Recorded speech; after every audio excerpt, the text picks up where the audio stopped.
TGIF. It is Friday, time for In Case You Missed It, GovTech's weekly news roundup, where we're going to break down some of the latest trends in the market, but also bring you some special guests. Joe and I were just in DC last week. It seemed like it was just yesterday for our Beyond the Beltway 2023 event. And I thought, in the spirit of talking about purchasing, I know, Joe, you unveiled some highly sought after data about what government is anticipated to spend on technology this year. Break it down for us. Sure. I mean, you look at the market. I mean, overall, we're projecting anywhere between, on the modest end, 3% growth, but as high as 5% growth in the overall IT spend. When you look at the IT procurements, we're trending up and in the right direction. So we're real close to getting back to those pre-pandemic volumes of IT solicitations through the competitive purchasing process. But there's a lot of reasons to be optimistic about where we're seeing the market right now, right? Still seeing some strength in the overall state and local budget picture. That's translating into solid IT opportunities, and states and localities, including education, have a lot of pent-up demand around federal funding, whether that's through leveraging the ARPA funds to, just getting started on all of those IIJA created opportunities. Yeah, what a wild time. And we know there's a lot of conversation about market recession and other things, but it's great to see the resilience of this market as always. But the underlying tenet of all of this numbers talk is around purchasing and procurement. And so today we're talking about improving purchasing by empowering public servants. So I'm really excited to have someone that's been in the market for a long time that has really been kind of a disruptive innovator in this space. Mariel Reed, CEO of Pavilion, that's going to come on and break down what they're doing to empower public servants with purchasing. So let's bring her on from backstage. Thanks so much for carving some time out to join us. Yeah, excited to have this conversation. I'm a proud public procurement nerd, so it's exciting to get the word out. We love public procurement nerds. So let's talk about your background. Tell us a little bit about your journey. I know you started and kind of founded CoProcure, which is now Pavilion. Tell us a little bit about that journey. Yeah, I've definitely had a winding professional path, but I think one of the guiding themes is I've always been interested in impact at scale. So I started actually working in philanthropy, health, and education internationally. And I actually moved from a few years living and working in mainland China to join a then small startup, now a public company, that was mission driven, Coursera. And so that was in the ed tech space. And that's really where I cut my teeth in the technology sector, and loved being part of like a mission driven organization. But I wanted more. I saw this opportunity to have even more impact. And so made a hard shift into local government, joined the city and county of San Francisco. And it was during my time in the public sector that I really saw an opportunity to make procurement work better, not just for the city and county of San Francisco, but actually across the country using technology. And I basically got so excited about that, what felt like a pretty crazy idea at the time, that I left. I decided to start a company eventually, and I'm sure we can talk more about that. But it has been this really exciting and somewhat unexpected journey to try to marry these two passions of and drawing on the experience of building products at scale and the technology side, but also the impact and the social impact upside of public sector work. So yeah, that's been a bit about my journey so far. And maybe you could spend a little bit more time kind of digging into that motivation. You talked about that local government path took you to San Francisco, and then you were looking at the size and scope of the problems, and then ultimately decided to make the leap to join the tech industry. So maybe you could share a little bit more on that, your overall motivations around making the shift. Yeah, totally. I think, look, I think I started, as I said, my career as an expat living and working in mainland China. So I had this experience of being like, rah, rah, go America, in my early career and representing, my country internationally. And when I moved to the Bay Area and joined, Coursera, that exciting aspect of being kind of at the heart of Silicon Valley and building products that have international scale was also really energizing. But I think a lot of folks who live in major metropolitan areas in the country, and especially those of us who have worked or are working in the tech sector, there's this really intense contrast between and certainly for me working at Coursera, the mission orientation and feeling good about building products for folks internationally. And then, going going home or into your community in the evening and kind of just looking around and being like, well, what am I doing to actually participate in making my own community better? And for me, it was like this weighty thing of like, oh man, I've been saying how great America is for so long, and looking around, I would love to see that version that I've been evangelizing of our country actually exist here in my own like community and backyard. So I kind of was like a lot of people, I think, in tech and with more of a mission orientation, looking for an opportunity to kind of leverage the skills that I had and that I felt were so abundant, the skills and the capital so abundant in the tech sector to have more of an impact. And part of what was influencing my decision to join local government too was this transition that was happening as Coursera, a mission-driven and still is mission-driven company was beginning to scale and drive revenue. And while I looked around and I was like, man, there's a lot of really interesting mission-oriented tech. I really wanted to be serving fundamentally people that can't afford to pay. And so more and more I was turning to government and looking and saying, wow, government really has the mission, the mandate, and the scale, the resources to help people where there is no obvious business model. So how do we stretch like the value of taxpayer dollars? How do I leverage these abundant resources kind of in terms of capital and talent in the tech sector? And again, really kind of marry them in service of like making government work better to make American lives better. So that's such an inspiring story. So, as you think about how to improve government, as a local government, former public servant myself, there's so many, ways to tackle that. And you picked procurement, which is, sometimes like the most challenging, complicated, complex thing that's there. So tell us a little bit about like why procurement? Come on, Dustin, as a former public servant, it's not your favorite topic. Yeah. Yeah, I know. I think my husband had to kind of elbow me a few times to be like, stop trying to talk about procurement. Like people are starting to fall asleep. And I was like, no, it's actually so fascinating. So I think maybe to give a little bit of context, I really came to see the importance of procurement working in the public sector. And in particular, I was working in the mayor's office, and the office had the team that I was working on really was working on two different programs. One was around talent and recruiting different types of talent to the city and county of San Francisco. And the other was really around procurement and tech procurement. And these are really two sides of the same challenge, by the way, right? Like, how do we get talented folks full-time working in government, and how do we get access in the public sector to the products and services that we need, like an extended talent network through contracting. And during this time, I really got to see how procurement directly determines the speed and the quality of public services that we as public servants are able to deliver. So one particular instance or case study comes to mind. The team had worked with the Health and Human Services in San Francisco on the foster care parent application process, because it was taking over 300 days to get potential foster care parents through that pretty paper-driven process. And we were able to pair a startup, Binti, which had a product, for the private adoption space with the Health and Human Services Agency. And together they co-developed this totally new technology. And it dramatically, shortened the processing time, enabled these social workers who were having to spend all this time on paperwork to, work more efficiently, and increase the number of applications for folks that wanted to even become foster parents. So that was like a really concrete example of like, oh, this seemingly back office boring process to connect public sector needs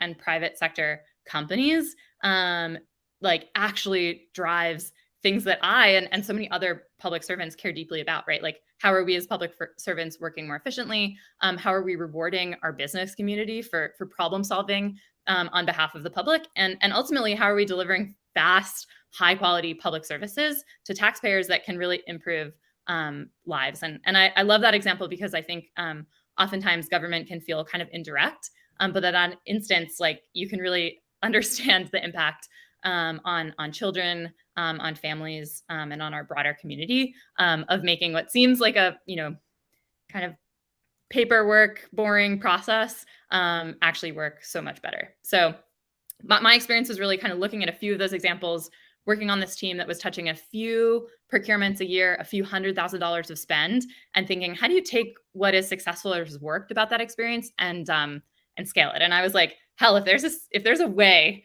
that I could even like make the experience of buying and selling in the public sector a little bit more efficient and impactful, like, man, that is worth dedicating a few decades of my life on this planet to do, because the potential for social impact upside again is just so vast. Yeah, that's great. And I think as someone who's spent a bit of time in the IT procurement space, when you start getting into procurement, you realize how critical it is, right? I mean, state and localities, they spend over $3 trillion a year on goods and services.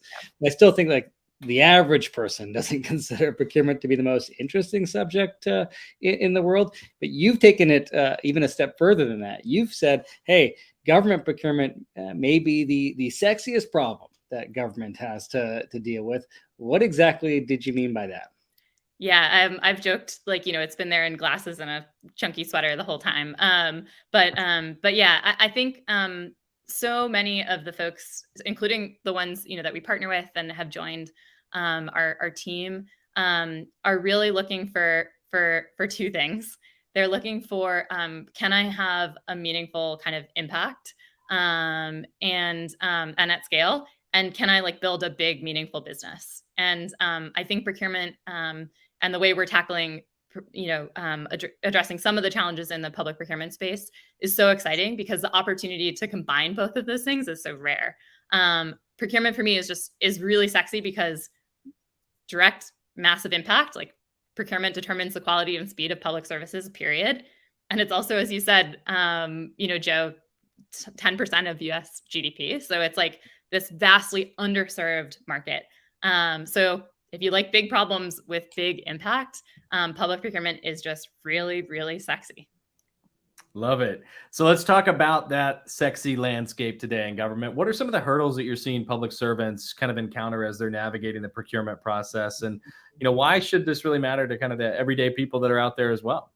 Totally. I love this question. And part of the reason we actually changed our name is we think of ourselves as wanting to build a big tent. Like, procurement should not be this scary word.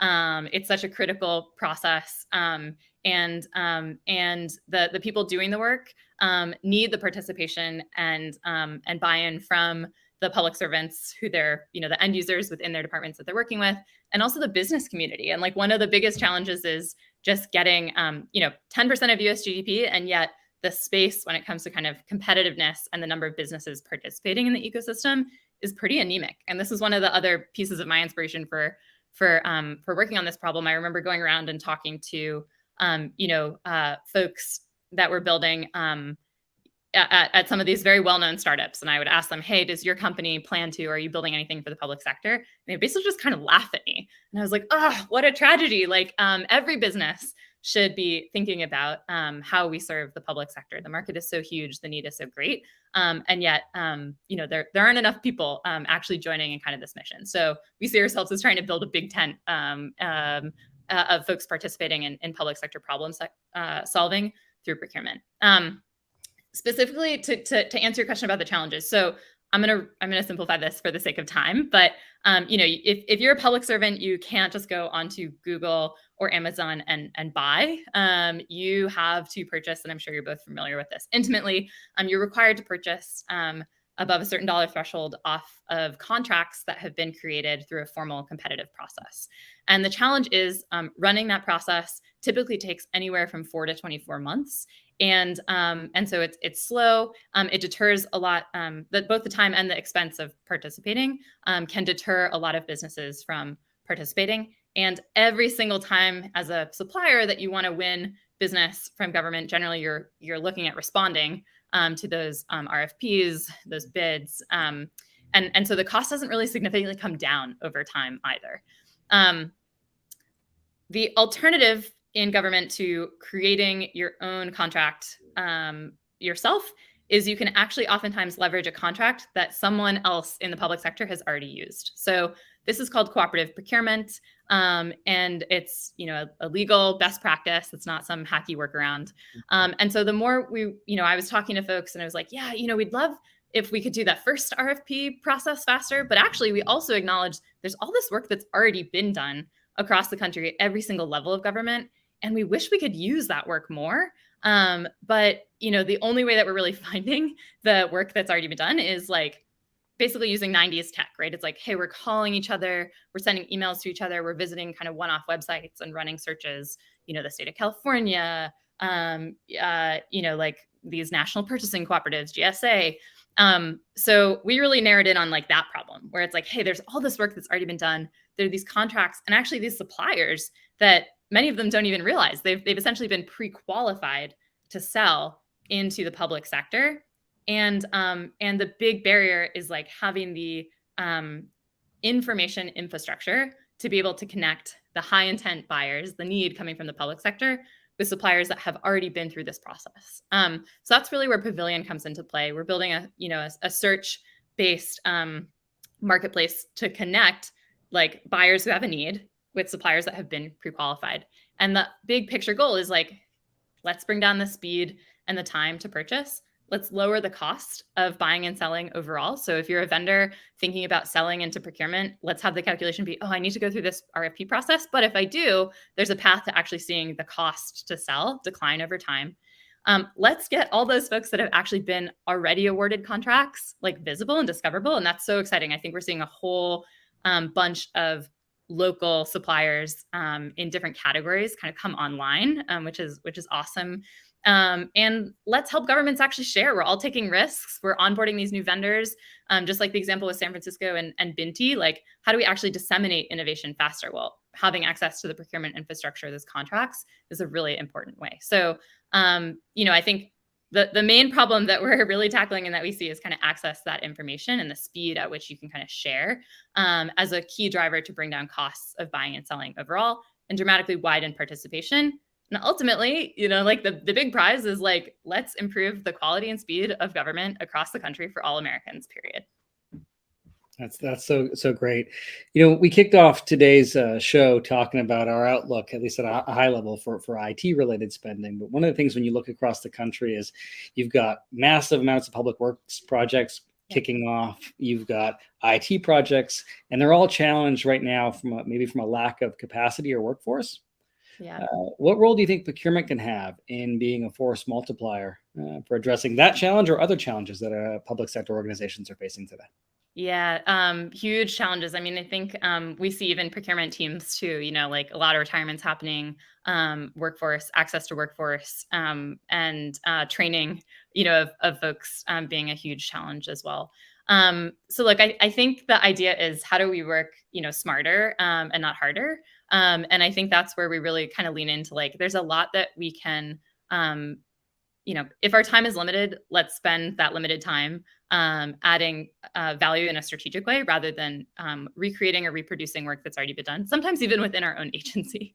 So I think, again, like having access to the experience of public servants more broadly, especially if you have workforce challenges or, a diminished team because you've had retirements and you haven't been able necessarily to backfill or hire in is just incredibly valuable. We are also seeing demand. We get to watch. It's so cool.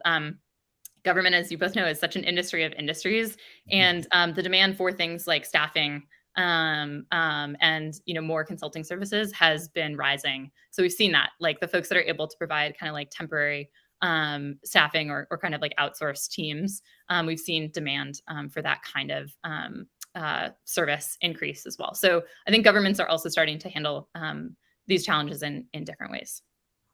Yeah, totally agree. So one of the things that we're also seeing kind of pop up are agencies that are really focused on diversity, equity, and inclusion, right? Yeah. And kind of moving it away from just like, something on a poster to something that they're really looking at tactically. How do we implement and embed this into the fabric of our organization? And so I know that your company recently announced diversity filters in January, but would love to hear a little bit more about kind of how you're thinking about it and how you see this type of technology helping agencies incorporate DEI into the procurement process? Yeah, it's a great question. And I think in our world, there's this tension, like cooperative purchasing and cooperative contracting has oftentimes been appealing because it means like a faster path to procure, faster timelines and a streamlined process, but not necessarily a more open and inclusive process. And I think one of the key hypotheses, one of the key like aspects about what we're building is to say, no, the speed, the sort of convenience of leveraging a contract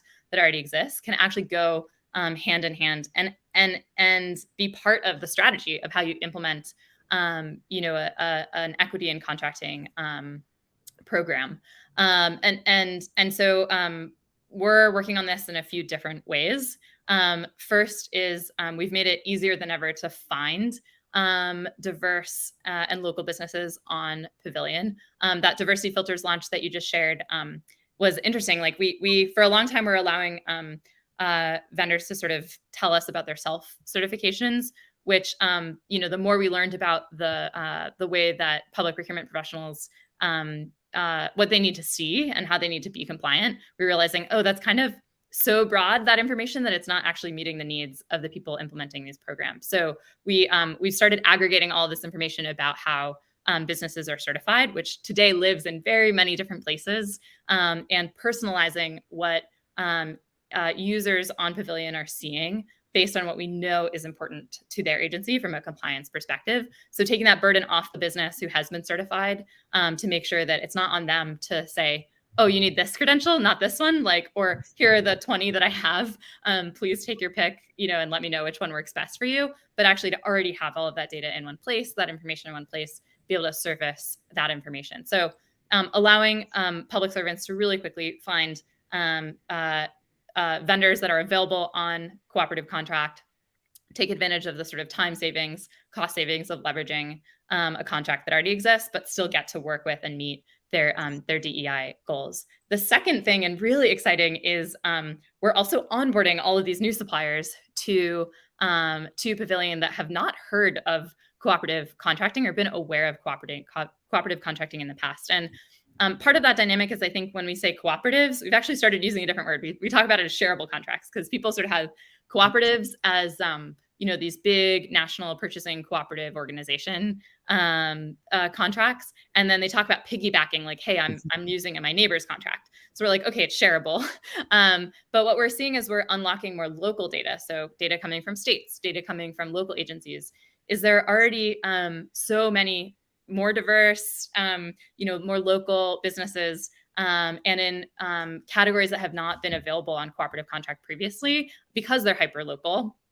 So things like tree trimming or, like janitorial services, those kinds of things that are really local or region specific, coming online and being available from these businesses. And those are always really fun conversations because, you call the vendor and you're like, hey, do you want to do some business? We have someone who wants to purchase from you. They're really excited about working with you. And they're sort of like, what? Like, what are you even talking about? Like, I can sell to someone that way. Like, are you inviting me to participate in an RFP? And it's like, no, you've already been qualified. You can already sell.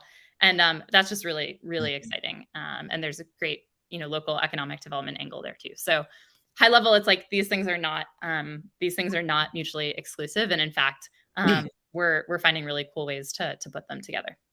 I love the surfacing of that, personalized information, the acceleration of the procurement process. Are there other procurement use cases that you're solving today that you can share? And then the second part is, who's the ideal customer that you're going after? Yeah, it's a great question. So I would say, like, one of the most fun and controversial in the tech world things about the business that we're building is we haven't narrowed down to any particular category. So I know you all were talking earlier about sort of the IT landscape. That's certainly a big area of cooperative procurement, but we actually cover every category.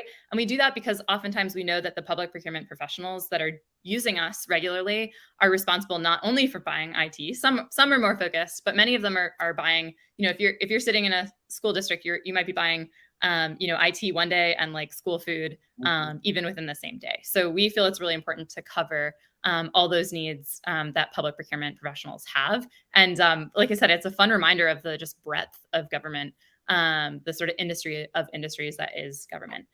So fundamentally, we serve public sector buyers. So whether you're an official public procurement professional or you're someone who's in a department, maybe you don't have a public procurement team because you're a pretty small agency. And the foundational thing that we allow you to do is in a few seconds with Pavilion, type in what you need in plain human language and pull up all of the options. And again, we're getting really good. Like our bread and butter is the personalization of that search.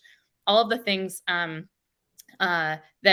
all the contracts, all the suppliers that we think it's likely that you're able to use right away. And then increasingly, we're helping you walk through the next steps in that diligence process and actually go from, oh, I found something that's interesting, to like, oh, I actually could, use that contract and work with that supplier.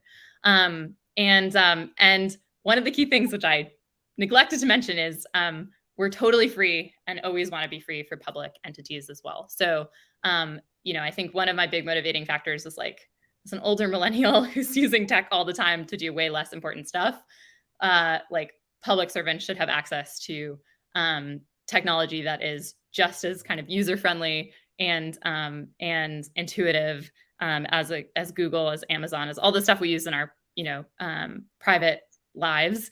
And it should be free. And that was a bit risky at the beginning of our business. This was like, will governments even use a free product if we're not pitching you, hey, we'll help you with your procurement needs, please procure us. Like if that's not our pitch, can we actually get into the workflow and serve local agencies? And we're fortunate that the answer to that question has been a resounding yes. Yeah, that's amazing. So now as you kind of put your futurist hat on and you look to all the changes that are happening kind of in our landscape, what do you think the future of procurement looks like for government? Yeah, I think it's a really fascinating time to be in public procurement, and I think the conversation about the role of procurement is shifting. There are some important tailwinds. I think you already mentioned one of them. Like the retirements that are happening, leaner teams, so needing to kind of do more with less, and looking to procurement for help, not just kind of executing on the stuff that needs to be purchased, but really thinking strategically. Like, hey, we have these challenges. How do we actually solve them? I think COVID-19 also, and I'm sure you all have talked about this a lot, but accelerated the pace of tech adoption, within government. So I think that's been really exciting, and that trend continues. I think the expectation now of like being able to hop on a Zoom or use all these different technologies, it's been really cool to see how quickly that has changed in only a few years, where it's like become the norm now, and you're behind if you're not more tech enabled. And then I think there's this like spiritual change, I think, that's also happening, where like public procurement, I know I've said this a lot, but like is sexy, is cool. The people going into procurement are thinking like, I want to be having impact at scale. I want to be responsible for matching sort of like in a strategic way, like how governments are innovating, how we're serving our end users who rely on public services, and how we're engaging our business community in a more strategic way. So I'm really excited about like the overall kind of elevation of the function. I feel like in the tech world, I think of like roles that are super important that like, a decade ago didn't get that much love. Customer success maybe is one. And now you look at companies like Gainsight or others where it's like customer success rocks, there's a whole discipline around it, and it's perceived to be like cool. And, I think we're starting, maybe I'm overly optimistic, but I think we're starting to see that, at least the folks that we get to work with kind of have that attitude as well, where they're like, the work that we're doing is so important and it's strategic, and we really want to have different kinds of conversations. We're not your kind of paper pushers, like procurement has a seat at the table and is a critical function. No, you're spot on. I think the role of everyone in procurement was elevated throughout the course of the pandemic. And I know in our data, we've certainly seen the pace of procurements pick up rapidly from 2019 to where we find ourselves today. So as everyone is doing more and doing more at a faster pace, where can they go to keep up to speed with everything that's happening at Pavilion? Yeah, you can find it right there. Thank you. We're just www.withpavilion.com. If you misspell it, don't worry. We have the 2ld.com domain as well, which will redirect you. But yeah, we're just at withpavilion.com. And we're working on creating more content. We know there's a huge gap, especially on the supplier community around like, how do I know if I've been awarded a contract I can use? How can I sell using, cooperative procurement or these shareable contracts? So expect to see more content and examples coming from us soon as well. Well, Mariel, thanks so much for taking time out of your day and joining Dustin and I on this week's episode of In Case You Missed It. Yeah, thank you so much for having me, and really enjoyed the conversation. Thank you. And join us next week. Dustin and I will be talking with Dan Lorman, and we'll be talking about governments banning TikTok. So until then, have a nice weekend.